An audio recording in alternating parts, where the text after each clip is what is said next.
One, two.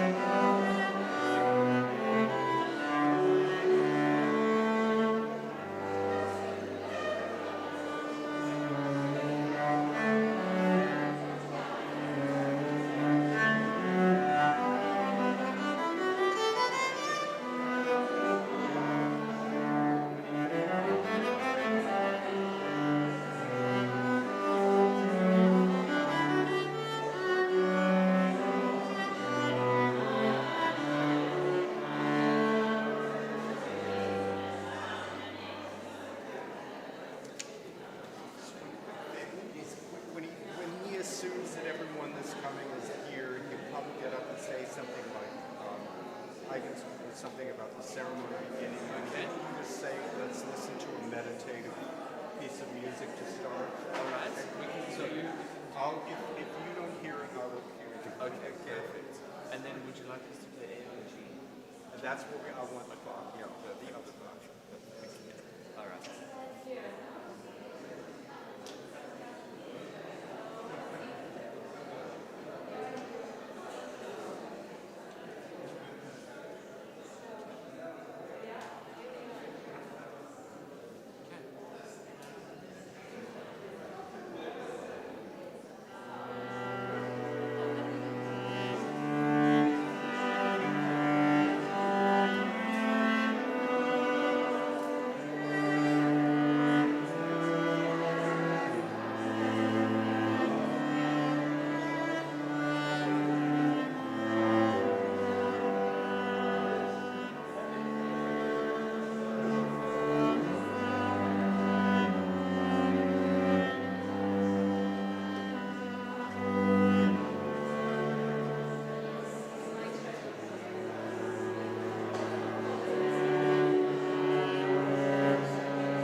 I'm Paul. You're Reese. Reese. Nice to meet you.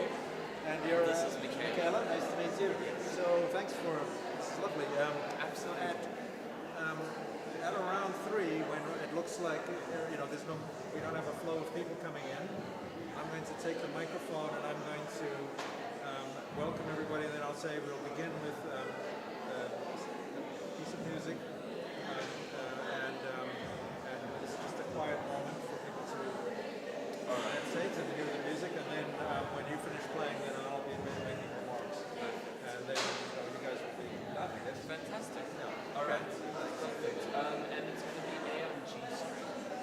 Yes, Brad told me. Yes, yeah, perfect. All right. Yeah, yeah. Excellent. Thank All you. right.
Hello, everybody. Can you hear me? Yes? Louder? There's our sound guy. How is this? Okay. Good. Thank you. We're going to start with just a piece of music, and this is just a quiet moment for all of us before we start making remarks and having the rest of the event. Thank you.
Hello and welcome, everybody. Thank you so much for coming here today. Thank you for coming to celebrate and remember my mom. And thank you to all those who are watching from far away. I, like many of you, have long been struck by my mom's optimism and faith in people and how often that faith was rewarded. For me, one of the best examples was how, at the age of 24, living on her parents' farm in Maryland, USA, she got engaged, married my dad 6 weeks later, and came to South Africa sight unseen. They traveled a slow boat all the way down, I think Walvis Bay was the second place she saw in Africa, and eventually they got past Cape Town to Durban. Once I asked my mom about this, the fact that she had done this and made this trip around the world on a slow boat to a family she'd never met. And she said, well, she simply thought at the time that she would like her family. And they did, and they her.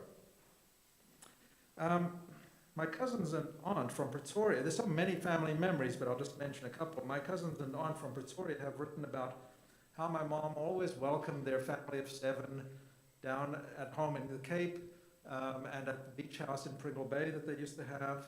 And then after the kids were older, even their friends used to come and stay with my mom and dad. And then eventually just with my mom. And they also remember how my mom sometimes drove 2,000 miles on her own, round trip, from here to Ermelo or Wakkerstroom for family gatherings. Now, I still remember one trip like this when, with my mom, she was the driver, and my sister and I were just kids, and our tire blew out in the middle of the Karoo. And Within minutes, a combi full of deaf-mute men stopped, jumped out, saw the problem, changed the tire, and sent us on our way. Um, so my mom's faith in people was borne out yet again. After my mom's 70 plus years of living here in South Africa, there are, I believe, today 3 South Africans who met my mom before I was born. And one of them, my father's cousin, Jeanette LaRue, is here at this memorial today. And the other 2, her sisters-in-law, Betty Jane and Edelweiss Malherbe, are watching online. Now, throughout her life, despite the great distance between the United States, where she grew up, and here, my mom remained attached to her birthplace in Sandy Spring, and in Sandy Spring, Maryland, and she stayed in touch with her American family. In fact, one of my mom's last social activities was playing an online version of Scrabble called Words with Friends with my Aunt Susan back in Maryland. That was one of the last things she would give up. Sandy Spring is near where my mom's brother Tom and Aunt Susan still live, and it is there, following my mom's wish, that Rachel and I will take my mom's ashes for burial in a family plot.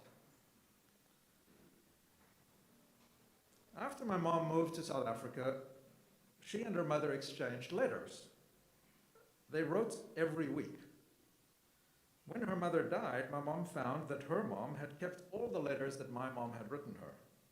So, being a mom and being an historian, my mom collected all from those letters, everything she had written about me and my sister as children, and compiled them into one big document, so that we had all these memories, these long forgotten things that nobody remembered anymore, were back to life.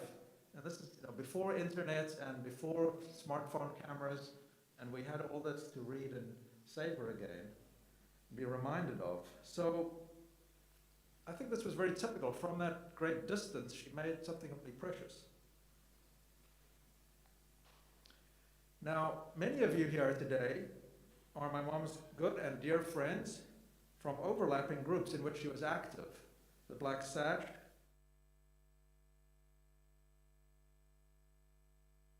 the Quakers, whose values and practice attracted my mom and actually connected with her back with the Sandy Spring community, because there's a significant Quaker population there, including some family members. And then also the wonderful group of fellow historians who freely accepted my mom as a colleague, even though she came into history, so to speak, as a kind of citizen researcher. She'd been a high school teacher who couldn't get a regular job because married women couldn't get regular teaching jobs, and so she decided to start writing history. And her colleagues at UCT and elsewhere fully accepted her, even though she'd never come up through the regular academic route. I hope that some of you in these various overlapping groups will share some of your memories of my mom today. My mom also met friends in other ways, not just through the groups in which she was active. Perhaps, there are a number of stories here. I'll just mention one I think is quite remarkable. More than 50 years ago, my parents picked up a 15-year-old hitchhiker named Julian DeWitt. In the car, my parents were discussing the Shakespeare play they had seen at Maynardville the night before, and young Julian piped up and started talking about Shakespeare. So they started to become friends. Over the years, they kept in touch while Julian went to work for the United Nations and was posted for some time in Kazakhstan in the former Soviet Union.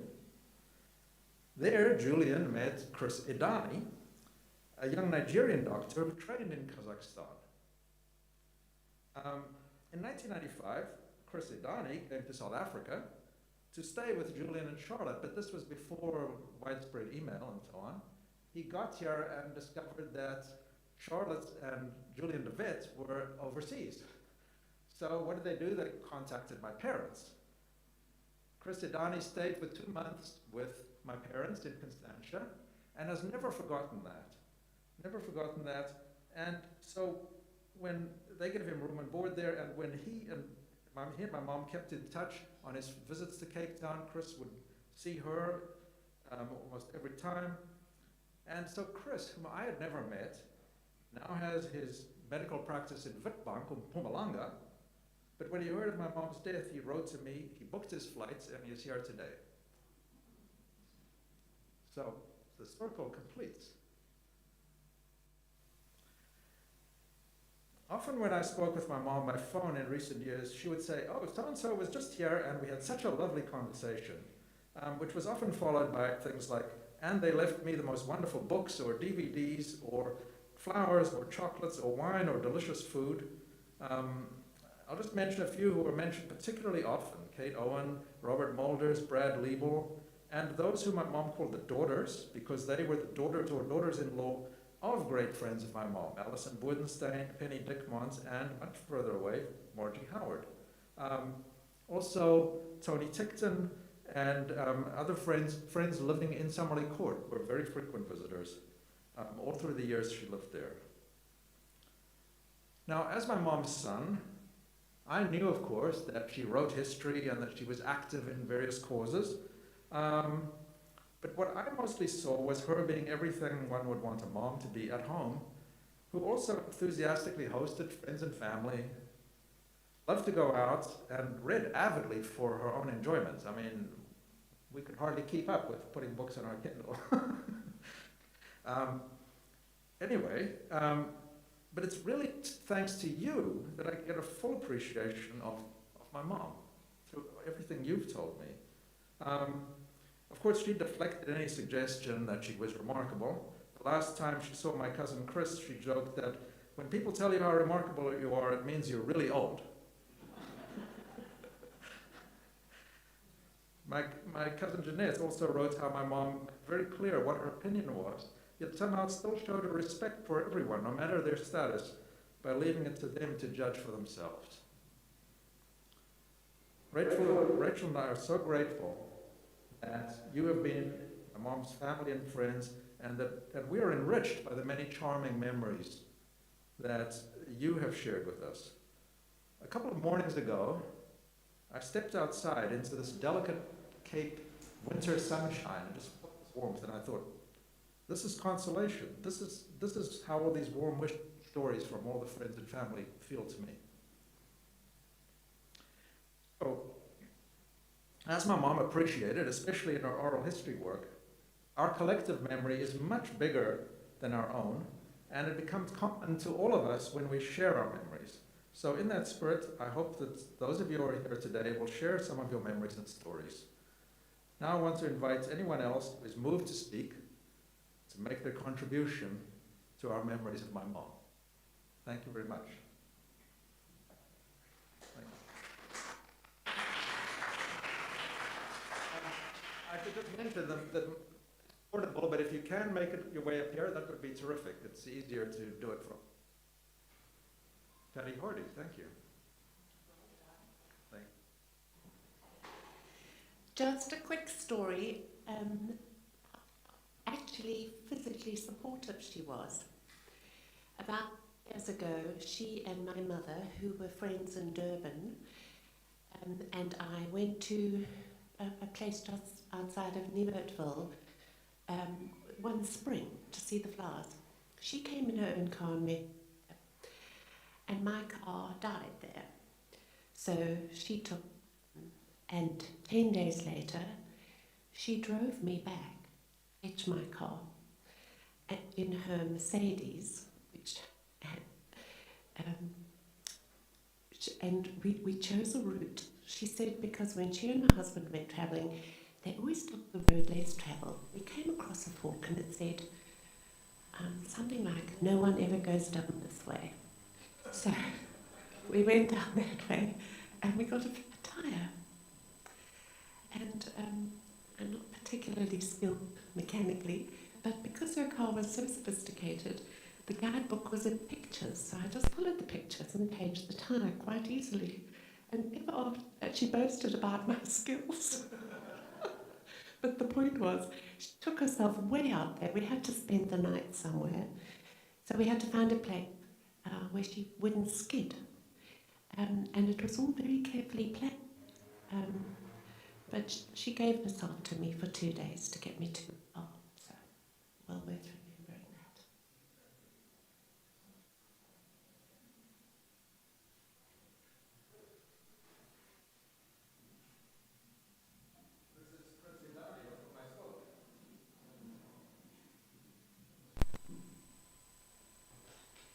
Good evening, everyone. It doesn't matter how much someone have made or how rich you are. What matters is how you can use those wealth to help the needy. It doesn't matter how much knowledge you have acquired, but how you can impart that knowledge on the younger ones that will carry the future.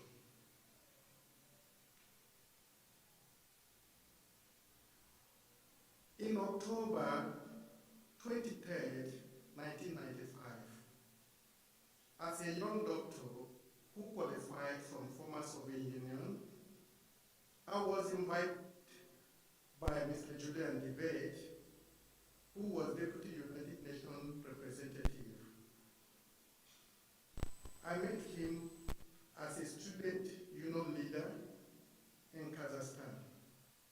And after my graduation as a distinction candidate, I was told by him and Mrs. Charlotte that they would like me to South Africa, to South Africa. That fateful day, I arrived because on the 94, I didn't know that my mom has passed on. As a result, I'm in time to meet Julian and the wife Charlotte.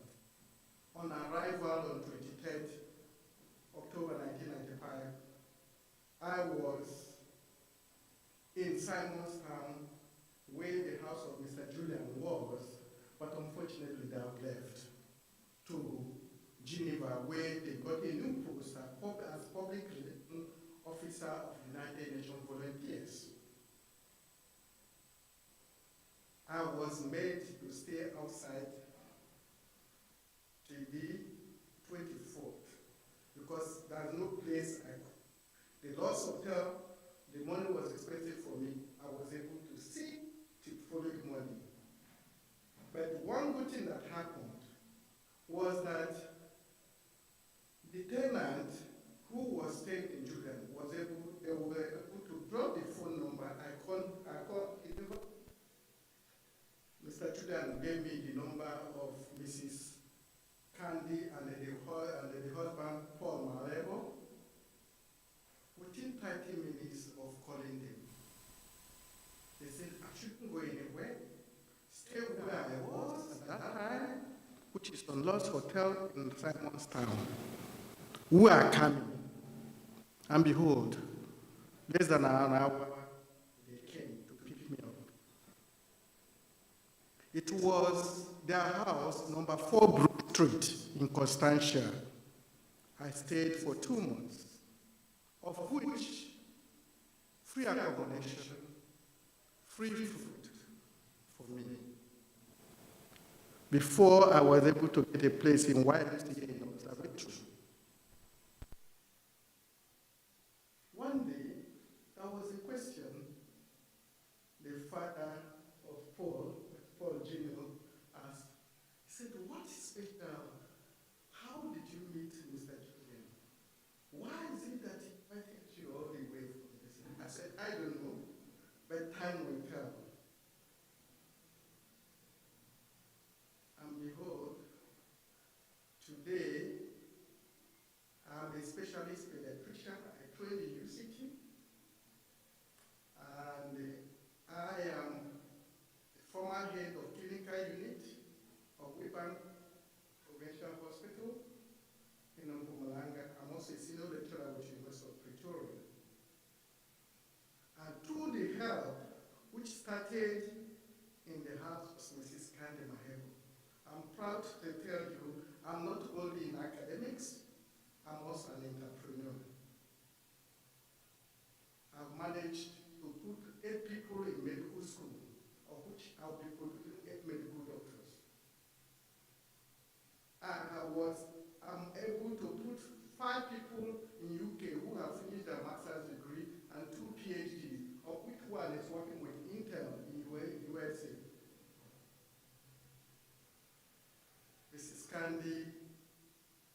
She was caring, loving, humane.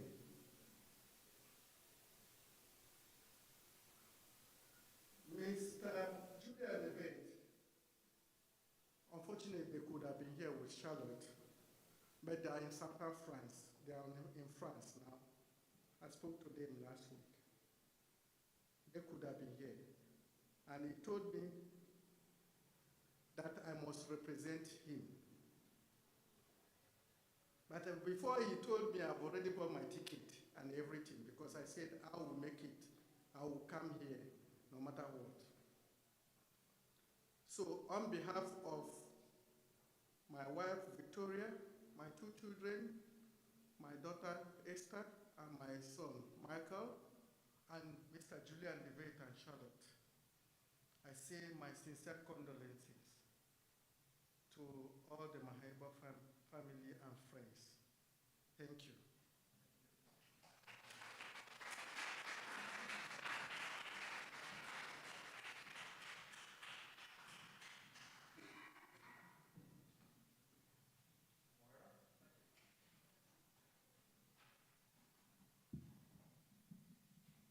Good afternoon. This is just a try because I do have a voice that nobody could hear. So if you absolutely can't hear me, just put your hand. And she was laughing. When I wrote to tell my family that Candy had died, my sister replied, I cannot visualize her sitting among the flowers, but I can picture her joyfully skipping through a field of spring colour, heading for the great hereafter. This photocopy of a photograph hangs on our bedroom wall. Candy, aged about 4. Such an eager, bright little girl with her whole future before her. And what she made of that future. She will always be such an example to us of what can be achieved through sheer perseverance, stamina, and enthusiasm. We greatly admired her and we loved her very much.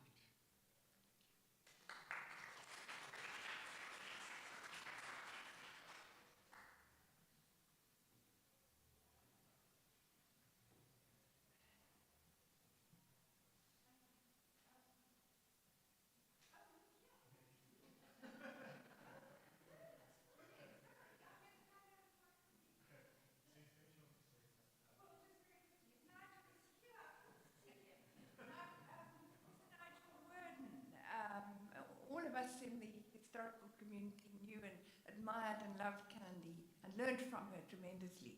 And Nigel Worden is in Portugal, so he can't be here today, but he says he's here in spirit. And Nigel Penn, who's known as the other Nigel, also Emeritus Professor at UCT, has come to read the message. So I'm just going to say I'm Sue Newton-King, and I met Candy. She was starting to do her wonderful work on the Khoisan of the Eastern Cape, and she'd written an article about a person called Cupido Kakerlak, which is now famous. And it was my teacher, Shula Marx, in London, who introduced me to that article, and there to Candy. And after that, I learned Candy was always so extremely generous in her judgments and in her criticisms. But in fact, she outshone, well, me anyway, I can't speak for Nigel and others, but she outshone me by a long way because it was her razor-sharp intelligence and her discipline. So she always had the draft ready. She'd always be editing what she said she would. The one phrase that comes into my mind for Candy is she was a woman of distinction, truly. And I'm sorry she's gone.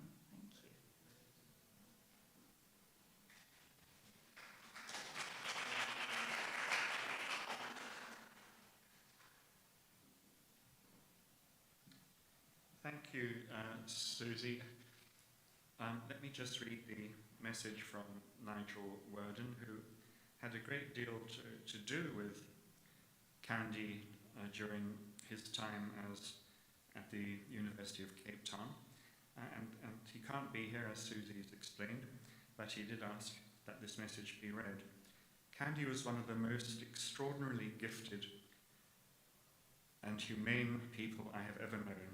I met her during my first week in South Africa 45 years ago. She revealed to me then the utter dedication, indeed passion, of a committed historian of the indigenous people of the Cape. She was the inspiration for a small book that we wrote together, a process that taught me that history is not only for academics, but for everyone, and she rarely meant everyone. Over the decades, Candy was a constant source of encouragement and inspiration.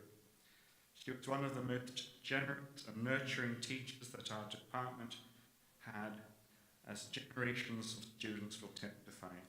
She came to many of our classes and seminars, and the sound of her crutches tapping down the corridor was always one we anticipated gratefully.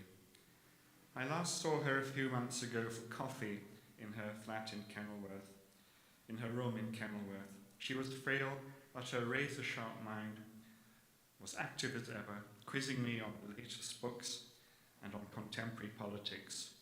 As always, the room filled with the glorious Candy chuckle, for it is Candy's constant cheerfulness and humour that will remain with me always, and this from someone who endured physical discomfort for almost all her life. Go in peace, Candy. We will miss you greatly. And while I'm here, I will take the opportunity of adding a few words of my own, if I may. Susie's already introduced me as the other Nigel. Some of you probably are mistaking me, even though I'm saying these words, for Nigel Worden. The two of us did sort of a double act at UCT for many years.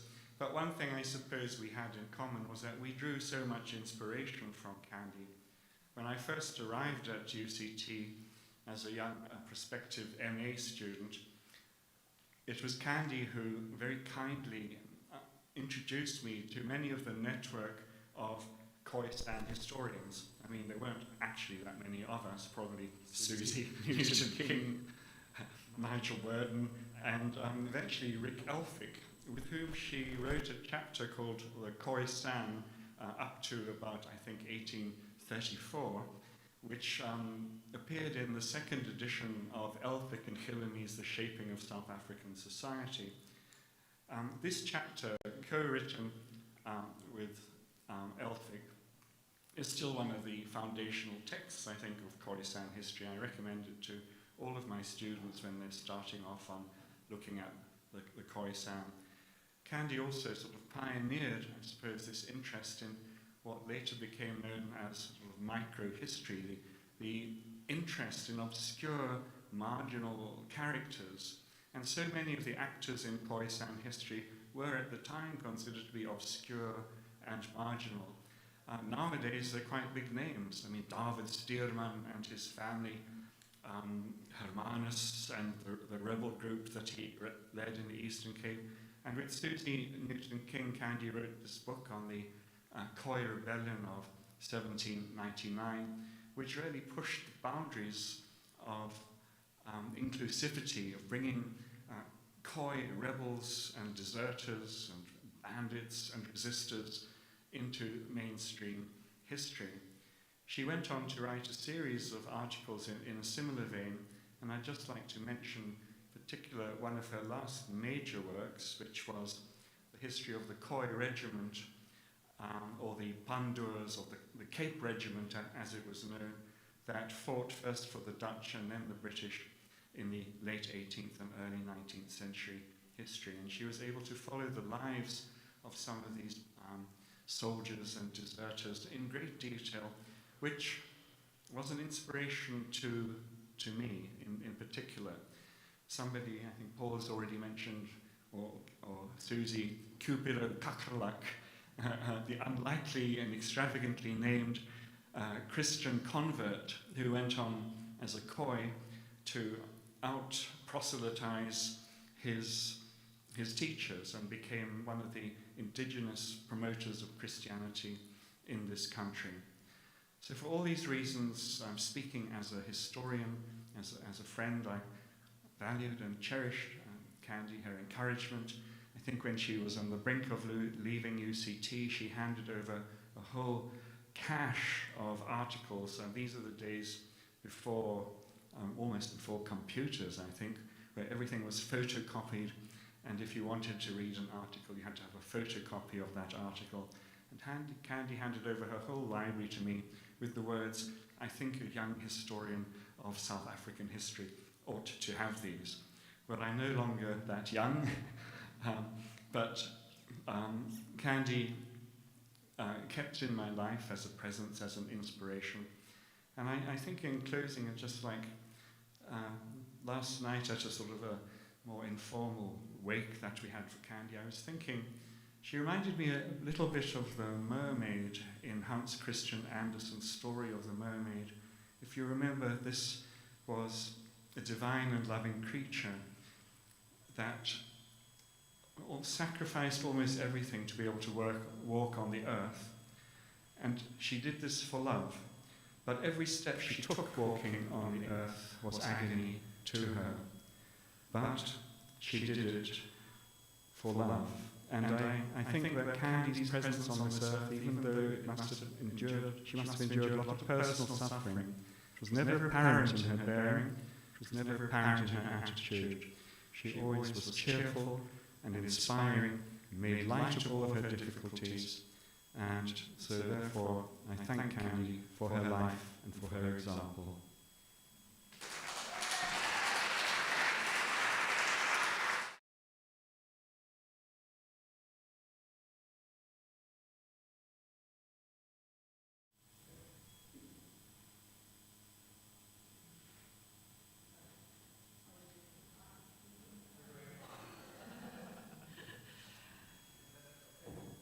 Bring it down a little bit, maybe. Can you hear? Okay, thank you. Thank you for the opportunity. Just the things that have been said so far have echoed very much for me in everything that I wanted to say, so I don't need to take very long to say it. But first of all, I'd like to just talk about Candy's courage. One of the first times that I ever met her was in the Rondebosch branch of the Black Sash, and we were at a branch meeting at a house in Rosebank, an old house with a narrow little wooden staircase to the upper floor, and the meeting had just begun when the famous earthquake struck, and this whole rather ancient house seemed to shiver and shake, and everybody got up and rushed outside. There was I don't even know how Candy got up those stairs, but there was no way she was going to get down those stairs in any hurry to get outside. And so we stood. The bravest thing we could think of to do was to stand under the lintel of the door, which one reads about as being a safe place in a building. And there we stood. And there she was with her crutches, having to endure the fear as well as everything else. Luckily, there was no damage done either to the house or to any of us. But it just epitomizes to me the way she carried on the things she wanted to do in life in spite of the difficulties that she faced. I'd like to think of her as a planter of seeds. For many of us, it was the ideas, the thoughts, the bringing people together, which encouraged us to keep on, to keep thinking, to be active in the Black Sash, to believe that there were things worth doing that we could do. And the other aspect of her life is as a recorder of information and of memory. And those seeds, well, we see them everywhere, and what people have said, right to the end of her life, bringing people together in those little groups at the court, where we met to study and learn and think about what was going wrong and what could be done, and always Candy with a sheaf of newspaper cuttings with issues that had to be addressed urgently, and who was going to do it, and who were we going to get to speak next time to tell us more about it, and so on. And then the meticulous craft, her writing, her history, the stories that she listened to and recorded, the stories of the people in Paarl during the riots, all those little publications which contribute to the mass of knowledge that historians record and keep. And I brought with me, if any of you have time to look, some last issues of the Black Touch magazine, the last 3 or so issues. And Candy served for those magazines as part of the editorial collective. And for a couple of them, she was the main editor for them. And it was that clarity of thought, that ability to analyze what was significant, what needed to be said, who should be approached to say it, and what made the magazine that it was then. And those archives are also part of our history. So it's good to know that her role as a historian is so appreciated by her peers and her followers. But for us, she was Candy, the Candy that we loved and respected and valued very much.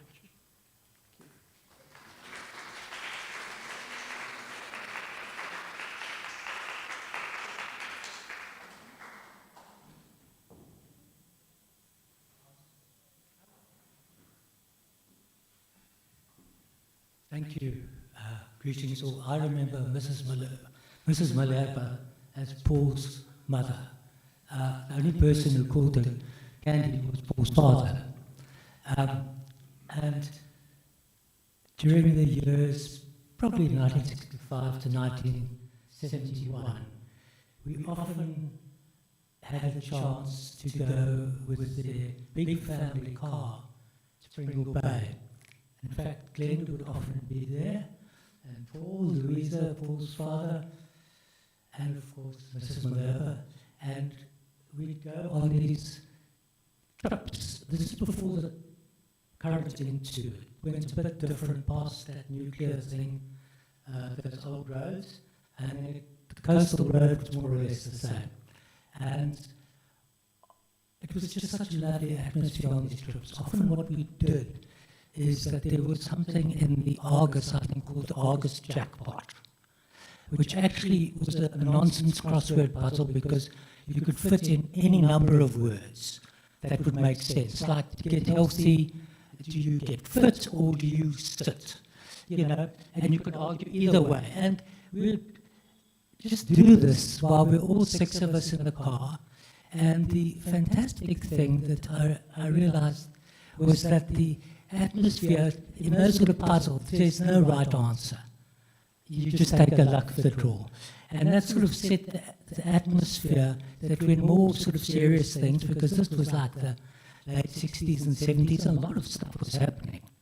From things to Vietnam, what was happening in South Africa, to even continental drift was being reaffirmed, as your father would very know all about. And so a lot of things were happening, but because there was this sort of feeling of there not being a right answer in those crossword puzzles, all the rest of the conversations in that car flowed, allowing everyone to have their piece, to say their thing, sometimes with heated rejoinders, but it never ended up being that someone felt they were not fully part of the company and the conversation, and hearing all these very serious things, I also realize now that your mother really knew how to be in the moments. So if she was doing these serious things, she was doing them, but if she was relaxing, she could just relax and give that lovely little laugh that she always had. Thank you.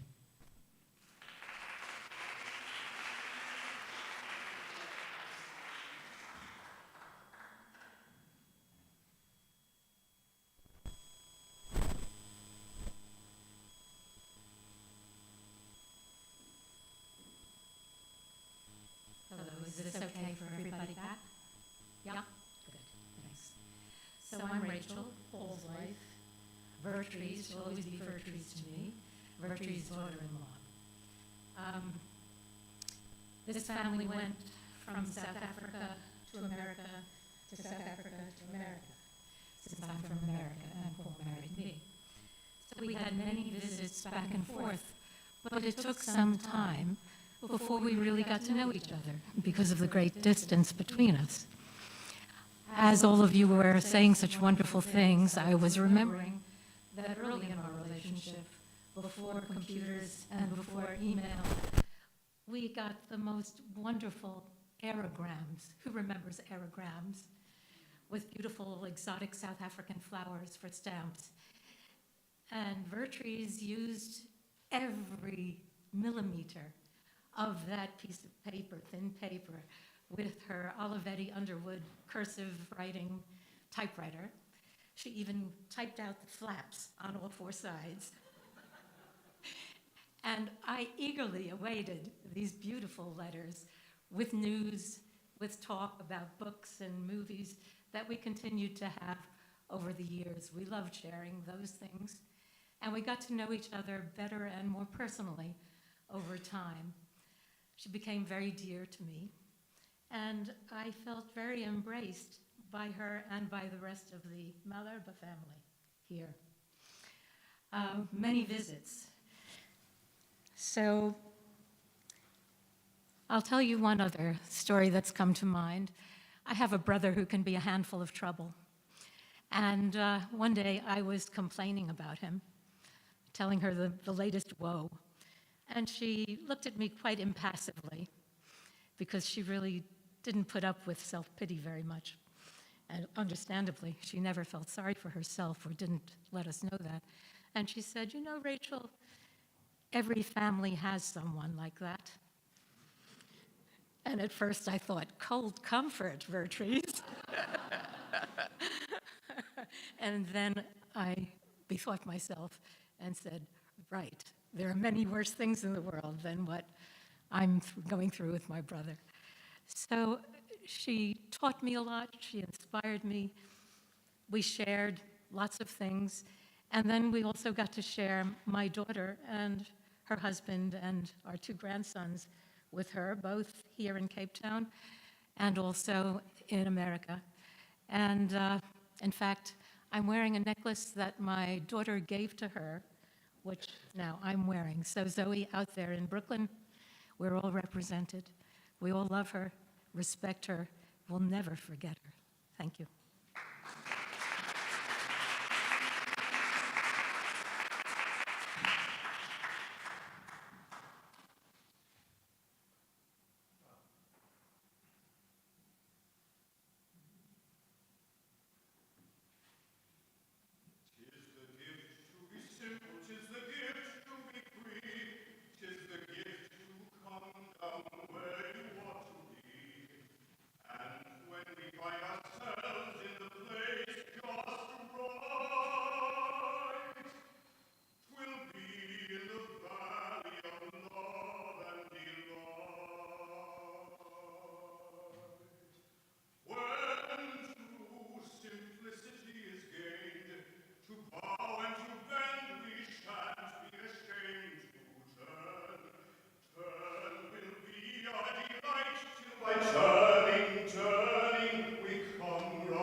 Thank you so much, everybody. Thank you for all the wonderful contributions here. And we have refreshments.